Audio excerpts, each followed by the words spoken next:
Hey, y'all, I gotta share this crazy story that happened to me a while back. It's about these creepy masks and some seriously messed up stuff that went down. I ain't much of a writer, but I gotta get this off my chest 'cause it's been eating at me. So, there's this dude, let's call him Mr. B, 'cause I ain't gonna put his real name out there. Mr. B was one of them fancy collectors, always chasing after rare stuff like old artifacts and whatnot.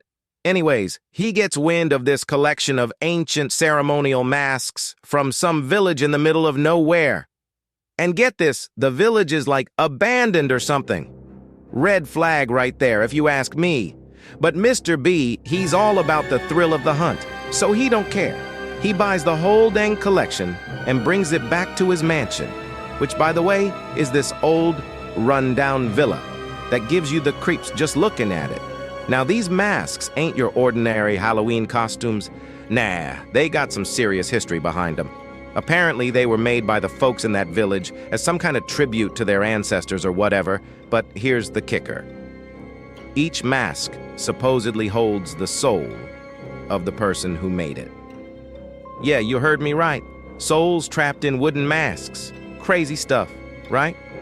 So Mr. B puts these masks up on display in his mansion like he's some kind of museum or something, and that's when things start getting weird.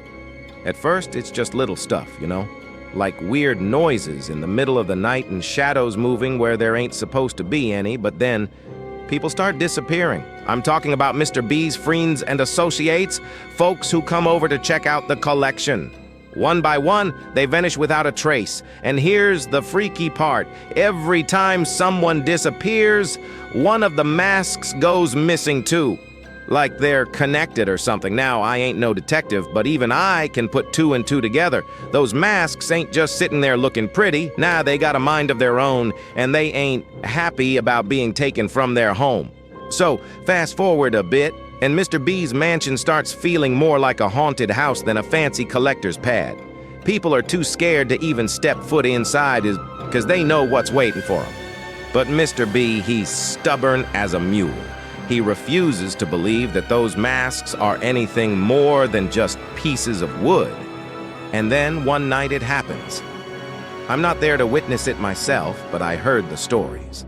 Mr. B's all alone in his mansion, surrounded by those cursed masks. And that's when she appears. A woman, but not like any woman you've ever seen. She's pale as death, with eyes that burn like fire. And before Mr. B can even blink, she's on him. She moves so fast, it's like she's everywhere at once. And then, well, let's just say it ain't pretty. They find Mr. B the next morning, lying on the floor in a pool of his own blood with one of the masks clutched in his hand. They say he went mad in the end, raving about vengeful spirits and cursed artifacts. But me? I believe him. 'Cause I seen those masks with my own eyes, and let me tell you, there's something evil lurking behind those wooden faces.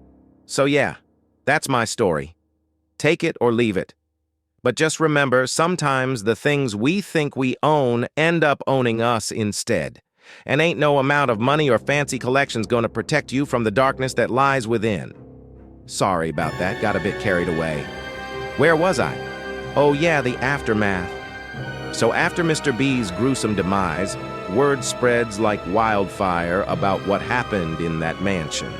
People start calling it cursed, saying it's haunted by the spirits of those masks.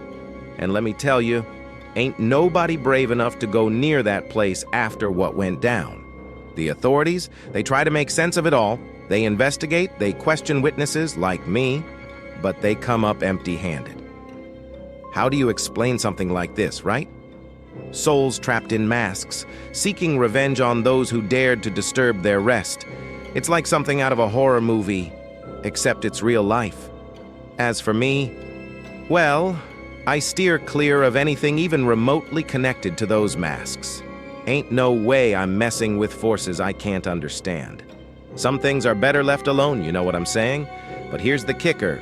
Even though Mr. B's gone, those masks are still out there somewhere. They say the collection got scattered after his death, sold off to different buyers, each one unaware of the darkness they're inviting into their homes. And who knows? Maybe one day, someone else will stumble upon those masks and make the same mistake Mr. B did.